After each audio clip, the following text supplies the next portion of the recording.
안녕하십니까. 현대투자연구소 송조입니다. 시장 상황이 만만치 않습니다. 나스닥 시장에서는 후발주급 넷플릭스가 제일 먼저 60일선이 붕괴되었고요. 결국 구글에 이어서 어제 같은 경우는 이제 아마존마저도 수급선이 무너지는 모습이었는데요. 나스닥 기술주들의 조정은 삼성전자에게 상대적으로 유리한 환경이라고 강조하고 있는데요. 이번 시간도 자료를 업데이트해 가면서 삼성전자 대세론에 대해서 함께 분석을 해보도록 하겠습니다. 자, 기술 성장주에서 가치 성장주. 기술 성장주라는 것은 이제 그 테슬라를 중심으로 뭐 아마존이라든가 이제 그 애플, 뭐 구글 이런 것들이 되겠죠. 그리고 이제 가치 성장주는 특히 이제 그 이런 그 기술 성장주 상승에서 철저하게 소외된, 그러나 이제 그 성장성 풍부하고 특히 이제 그 가치 대비해서 그 저평가 된 이런 어떤 그 종목군 쪽으로 시장 환경이 바뀐다는 것을 의미하시면 될 것 같습니다. 세 가지로 요약을 해봤습니다. 첫 번째는 이제 그 아마존, 구글, 넷플릭스 수급선 60 MA 붕괴 의미. MA라는 것은 이제 무빙 에버리지를 의미하는 거죠. 이동 평균선이요. 우리가 이제 그 수급선이라는 것은 말 그대로 이제 수요와 공급을 가르는 선으로 생각하면 될 것 같고요. 60일 이동 평균선이라는 것은 최근 이제 그 3개월 동안의 평균 매매 단가의 흐름이라고 이제 보시면 될 것 같아요. 그래서 주가가 이제 그 수급선 60일 이동 평균선이 깨지게 되면은 가격 조정과 함께 이제 그 가격 조정과 함께 기간 조정이 이제 불가피하다고 이제 봐야 될 것 같아요. 특히 이제 그 60일선이라는 것은 이제 최근으로 따지면 7월, 8월, 9월 3개월이 되겠죠. 최근 3개월 동안의 산삼의 평균이 깨졌기 때문에 바로 그 되돌림을 줄 가능성은 상당히 좀 희박하지 않을까 생각됩니다. 자, 아울러서 이제 그동안 성장성 위주에서 우리가 이제 기술 성장주라는 제 표현을 이제 많이 쓰고 있죠. 기술 성장주에서 가치를 기반으로 한 삼성전자 같이 이제 가치를 기반으로 한 성장주 쪽으로 빨간색으로 제가 강조하고 있는데 뭐 자본의 이동 과정이다 이렇게 보시면 될 것 같습니다.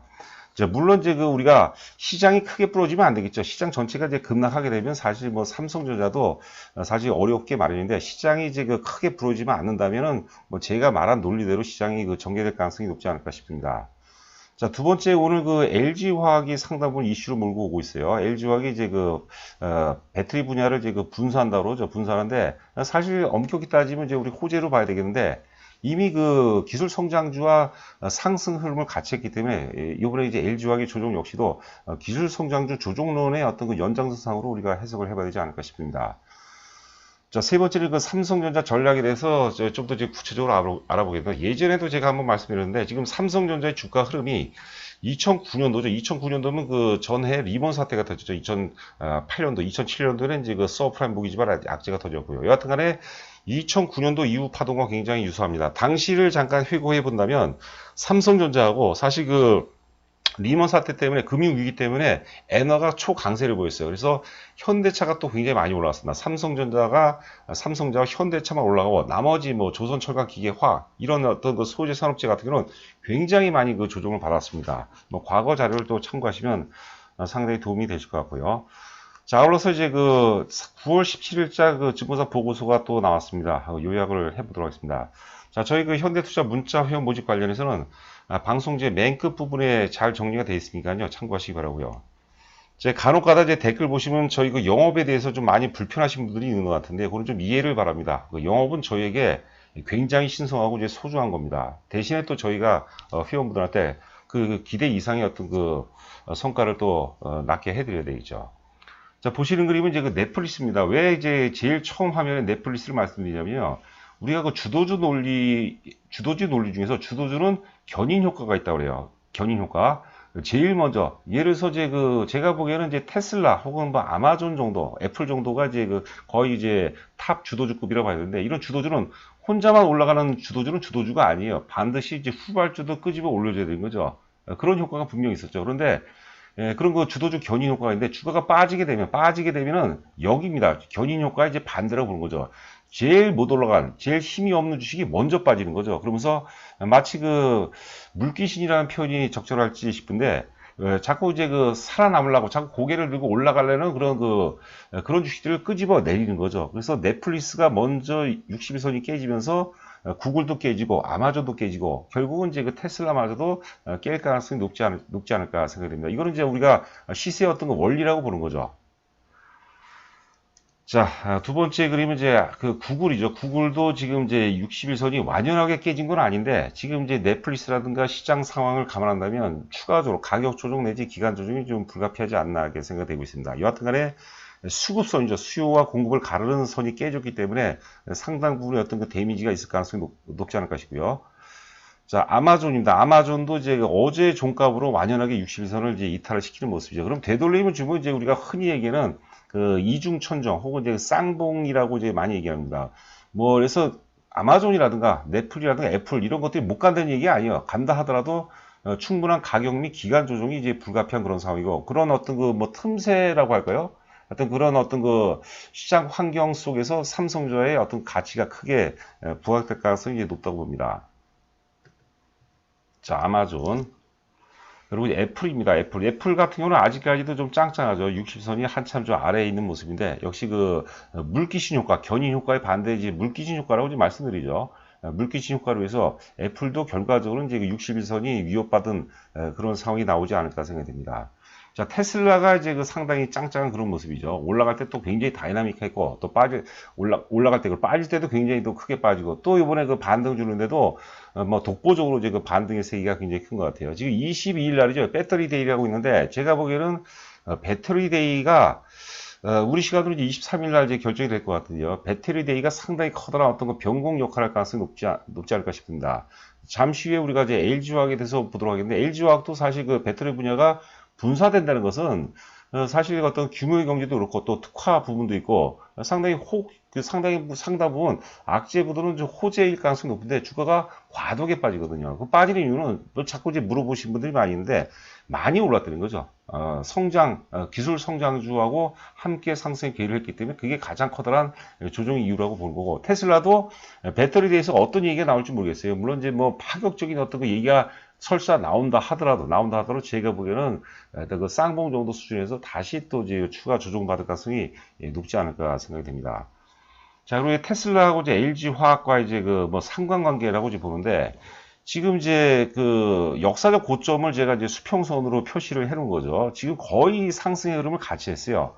오늘 조정받는데 사실 이게 뭐 분사 때문이 아니라 이게 빠질 수 있는 그런 충분한 환경이었던 거죠. 주가가 빠지는 게 무조건 나쁜 게 아니죠. 우리가 뭐 화무 11호, 뭐 건불 뭐 10년이라고 그러는 그런 얘기도 있죠.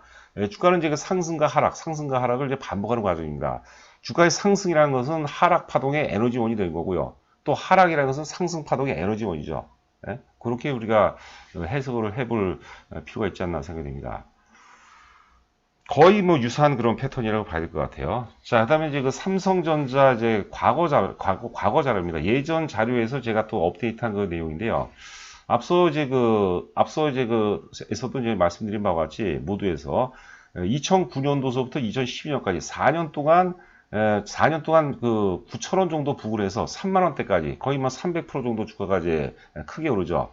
올라간 이유가 뭐냐면 이 당시에 2009년도에서 2012년도 장이 굉장히 좋았습니다. 지수는 좀 좋았어요. 지수는 왜 좋냐면 삼성전자와 현대차가 강세를 보였기 때문에 굉장히 많이 올라갔어요. 삼성전자가 뭐 100만 원에서 3만 원 올라갔으니까 그리고 또 현대차도 시가총액 상위니까 당연히 오를 수밖에 없죠. 그런데 뭐 조선철강 기계화 이런 소재 산업재는 굉장히 많이 빠졌습니다. 그 나름대로 여러분께서 한번 개인적으로 살펴보시면 상당히 좀 이해가 좀 더 빠를 수 있지 않을까 생각이 드는데요. 여하튼간에 이때 오른 게 리먼 사태 이후에 반도체가 점차적으로 회복을 보이는데 갤럭시 스마트폰이 선방을 했죠. 선방이. 제가 제 기억이 정확할지 모르겠지만 당시 스마트폰 최고 영업이익이 IM 사업부 최고 영업이익이 연 18조 정도로 제가 기억하고 있거든요. 그거는 나중에 제가 꼭 업데이트 해드리도록 하겠습니다. 여하튼간에 2009년서부터 2009년, 10년, 11년, 12년 4년간의 상승 파동과 지금 현재의 파동과 저는 굉장히 유사하다고 본 거죠. 그러니까 제가 지금 그래서 보통주가 아니라 우선주 기준으로 제가 10만 원 간다고 얘기하거든요. 근데 지금 그 당시에는 그 10,000원짜리가 3만원까지 갔죠. 그러니까 10만원을 제가 제시한 게 많이 제가 과하게 얘기한 건 아닙니다. 그리고 주가가 조정받을 때는 이제 장기간 지루하게 조정받죠. 그런데 이제 오를 때는 단방에 오는 경우가 굉장히 많습니다. 그래서 우리 증시격언에도 보면은 3일 상승 100일 하락이라는 얘기가 있어요. 그래서 주식이 어려운 거고, 한편으로는 그래서 주식이 또 상당히 매력적인 거죠. 자, 그리고 지금 현재 삼성전자 우선주 기준으로 우리가 파동론을 본다면 이제 이번에 코로나 사태로 이제 3월 19일 날 최저점을 기록했죠. 그러니까 항상 파동의 출발은 최저점에서, 최악에서 출발하는 거예요. 그래서 제가 이제 그 방송을 하면서 주도주 논리에 대해서 이제 많이 말씀드렸는데, 그 주도주 논리라는 것은 제가 이제 그 오랜 경험을 바탕으로 제가 만들어낸 얘기입니다. 주도주는 이런 경우는 이제 그 주도주는 매도 세력의 소멸과 함께 탄생이 된다고 보는 거죠. 매도 세력이 소멸이 되려면 악재가 나와야 돼요. 악재도 어마어마하게 커다란 악재가 나와야 돼요.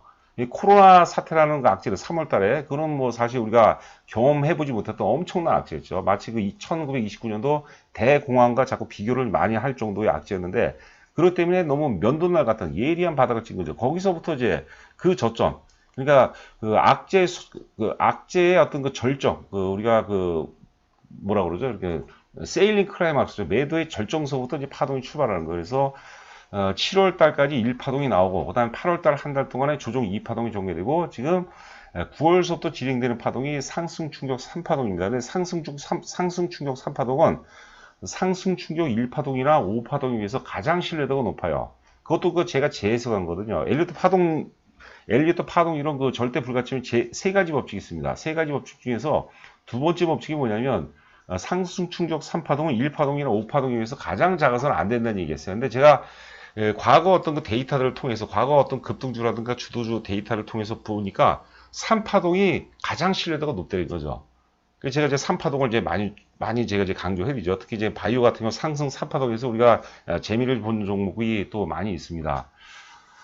자, 뭐 절대적으로는 없는데, 이거 주식이라는 게 결국 이제 확률이기 때문에 여러분께서 이제 참고하시기 바라고요. 자, 그리고 이제 위에 종목이 이제 테슬라고 아래가 이제 삼성전자 우선주인데, 이것도 제가 이제 많이 강조를 해드렸던 거죠. 주식이 우리가 그 랜덤하고 혹은 복잡계다 그런 얘기를 많이 하는데요. 제가 이제 그 나름대로 이제 보니까 굉장히 어떤 경우는 치밀해요. 아주 일정한 메커니즘이 있어요. 이게 우연이 아니죠. 테슬라의 최고점과 삼성전자의 출발점 혹은 최저점과 100% 일치하죠. 이런 게 우연이 아닙니다. 이게 시세의 어떤 역학관계죠, 이게. 그래서 테슬라가 만약에 다시 그 $500를 돌파해서 치고 나간다면 삼성전자가 못 오를 가능성이 높은데, 만약에 테슬라가 $500 전후에서 쌍봉을 찍고 이중천정을 찍고 다시 조정을 받는다면, 테슬라뿐만이 아니라 뭐 아마존이라든가 애플이라든가 다 마찬가지입니다. 이중 쌍봉을 찍고 조정을 받는다면 삼성전자 쪽으로 매기가 집중되면서 계속해서 이제 그 우상향 랠리가 전개될 가능성이 높겠고요. 뭐 이유가 어떻든 간에 지금 역사적 고점이 이제 우선주 기준으로 이제 53,000원인데요. 이번에 고점이 최고점 52,600원까지 갔습니다. 거의 뭐 역사적 고점 부근에 와 있는 거예요. 이제는 돌파하기 전에 마지막 뭐 눌림목 과정으로 우리가 좀 해석을 해볼 필요가 있지 않나 싶고요. 자, 외국인 어떤 그 매매 동향을 살펴보니까 최저점서부터죠. 그러니까 테슬라의 최고점이 되겠죠. 9월 3일서부터 외국인들이 본격적으로 순매수를 하기 시작했어요. 지금 매수한 것만 보니까 대략 한 2조 원을 좀 넘게 매수를 했습니다. 2조 원을 좀 넘게 매수했는데, 매도한 게 한 9천억 정도 뭐 이렇게 매도한 것 같으니까 대략 한 1조 한 1천억 정도 이상 순매수를 한 것 같아요. 근데 이 매수 기조가 이어질 수밖에 없다는 거죠. 왜? 지금 외국인 입장에서, 글로벌 자본 입장에서 지금 현재 테슬라를 사거나 아마존을 사거나 혹은 애플을 사기가 굉장히 부담돼요. 바보가 아니라 그걸 적절로 사는 시점은 아니라고 보거든요. 그렇다면 이제 삼성전자 쪽으로 자본이 이동될 수 있는 굉장히 좋은 환경이라고 이제 보는 거죠. 자, 이거는 이제 9월 9일 이후부터 삼성전자에 대한 이제 보고서입니다. 저희도 이제 유료로 내고 보는 제 자료입니다. 보시면 제가 제일 높게 부른 데가 이제 그 목표 가격을 86,000원. 이거 이제 보통주 기준이 되겠죠. 아직도 흙 속의 진주다. 예? 물론 이제 주식이라는 게 우리 그 케인즈라는 경제학자 있죠. 존 메이나드 케인즈라는 사람이 주식 투자는 이제 미인 선발대와 같다는 그런 얘기를 했어요. 근데 이제 미인을 선발한 사람들이 뭐라고 해야 되나? 심사위원들이죠. 심사위원들은 그 시대마다 그 시각이 다 틀리죠. 예, 지금 그동안의 시대에서는 이제 뭐 테슬라라든가 아마존, 애플 이런 것들이 최고의 미연인데, 그 시각이 선수들이 바뀐 거예요. 심사위원들이 바뀐 거예요. 지금 심사위원들은 삼성전자에 대해서 굉장히 호의적으로 보고 있다. 뭐 이렇게 우리가 좀 해석을 해볼 수 있지 않나 싶습니다. 자, 아울러서 이제 그 최저가로 이제 부른 데가 이제 삼성증권에서 이제 목표 가격을 7만 원 제시했네요. 지금 이제 하나 투자증권에서 이제 86,000원 제시했고, 삼성전자에서 7만 원 제시했는데, 제목 보니까 그 엔비디아의 암 인수 효과라고 하는데, 엔비디아가 이제 암을 인수했고, 한편으로 이제 그 손정 회장이죠. 그 소프트뱅크가 이제 매각한가 되겠는데, 엔비디아가 또 얼마 전에 삼성전자가 엔비디아 GPU 칩을 또 수주를 받았죠. 그래서 긍정적인 부분은 일단 그 GPU 칩 수주와 함께 파운드 규모의 어떤 확대 기회가 됩니다. 암이라는 것은 전 세계 반도체 설계의 95%를 차지한다고 그러죠. 그러니까 굉장히 의미가 있는 거죠. 부정적인 것은 이제 암이 중립선을 회복시킬 때, 이래서 뭐 미국 위주 혹은 하여튼 그 일본하고 뭐 이렇게 붙어갖고 하면은 좀 우리한테 불리할 수 있으나 전반적으로 봐서는 암에 대한 엔비디아의 암 인수 효과가 삼성전자는 상당히 긍정적이지 않을까 싶습니다. 근데 목표 가격을 7만 원 지시한 거는 조금 아쉽네요. 근데 전혀 아쉬운 게 아닙니다, 여러분들. 목표 가격을 터무니없이 부르게 되면 어설프게 매수가 포화를 이뤄요. 그러면 주가가 잘 갈 수가 없어요. 주가가 제일 좋은 건 뭐냐면 악재 속에서 오르는 구간이 제일 좋습니다. 그래서 그 조셉 그랜빌이 그 유명한 얘기를 남긴 거죠. 월 오브 워리. 걱정의 벽을 타고 가는 구간이 이제 그 상당히 뭐 좋다. 뭐 이렇게 제가 한번 재 해석을 해보는데요. 정확한 내용은 그게 아닙니다. 자, 하나투자증권 이제 9월 17일자가 아니라 16일자네 참. 실적과 제목은 이제 실적과 밸류에이션의 동반 상승 구간. 3분기 영업이익을 11조로 전망하고 있습니다. 그런데 지금 시장에서 다 알고 있어요. 4분기 실적이 뭐 특히 이제 반도체 같은 거 별일 없을 것이다 이런 얘기를 이제 많이 하고 있는데 그런 거조차도 지금 시장에서 지금 반영이 되고 있는 과정이라고 보는 거죠. 그래서 앞서 말씀드린 것 같이 악재의 벽을 악재를 먹고 자라는 구간이다. 악재에도 불구하고 주가가 빠지지 않거나 오르면 크게 오른다는 거죠. 영업이 11조를 전망하고 IM 산업은 스마트폰을 포함한 IM 부분 영업이익이 4조로 상회할 것이고요. 1월 달에 한 1조 원 정도, 2월 달에 한 1조 9천, 죄송합니다. 1분기에 한 1조 원 정도, 그리고 2분기에 한 1조 9천 원인가로 기억하고 있는데요. 자, 하여튼 그 3분기에는 이제 그 스마트폰이 선반하고 있죠. 그래서 2009년도서부터 그 상승 4년 동안 파동 보면 반도체가 회복이 되면서 스마트폰 당시 갤럭시 혁명이었죠 사실 패스트 팔로우로 지금 이제 애플에서 바로 이제 그 따라잡으면서 상당히 또 실적이 굉장히 좋았죠.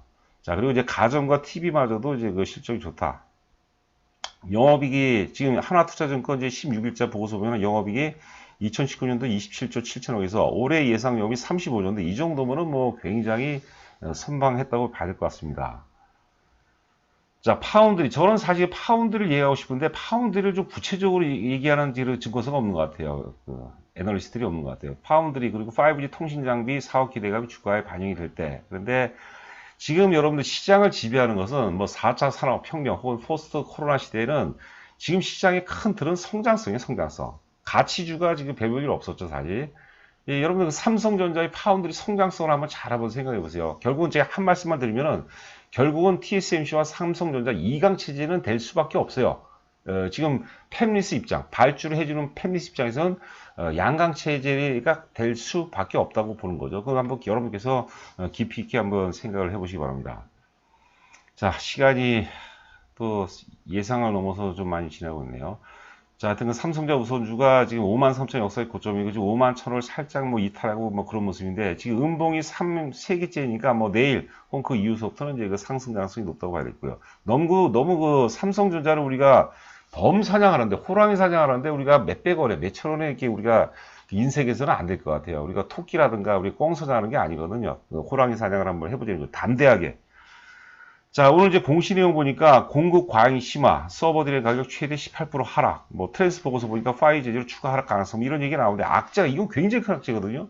저는 뭐 이 정도 악재라면 한 5% 이상, 5% 가까이도 빠질 수 있다고 보는데 그 이러한 어마어마한 악재에도 불구하고 주가가 별로 잘 안 빠진다는 거죠. 이것은 악재에 대해서 이미 내성이 갖춰져 있고 그만큼 이제 그 상승의 세기가 굉장히 크다 이렇게 보시면 될 것 같아요. 자, 저희 그 문자 회원 이제 여기 계좌번호가 저희 법인 계좌 있고 입금이 확인되시면 여러분들 성함을 보내주시면 제가 먼저 인사 말씀을 먼저 드리고요. 그 다음에 특히 이제 초보분들 같은 경우는 제가 성공투자론에 대해서 이제 많이 말씀드린다. 제가 뭐 너저분하게 얘기하는 게 아니라 요약을 해드린 거죠. 시스템 투자에 대해서 말씀드리고 목표가 투자에 대해서 말씀드리거든요. 그리고 저희 그 종목에 지금 현재 기준으로 우선순위가 있죠. 거기에 대해서도 저희 그 문자 내용이니까 그걸 제가 차분하게 잘 풀어서 말씀드릴 겁니다. 하여튼 공감하신다면 함께하는 것도 좋은 방법이 아닐까 생각이 되네요. 자, 오늘 하루도 여러분 고생 많으셨고 저는 내일 여러분들 찾아뵙도록 하겠습니다. 감사합니다.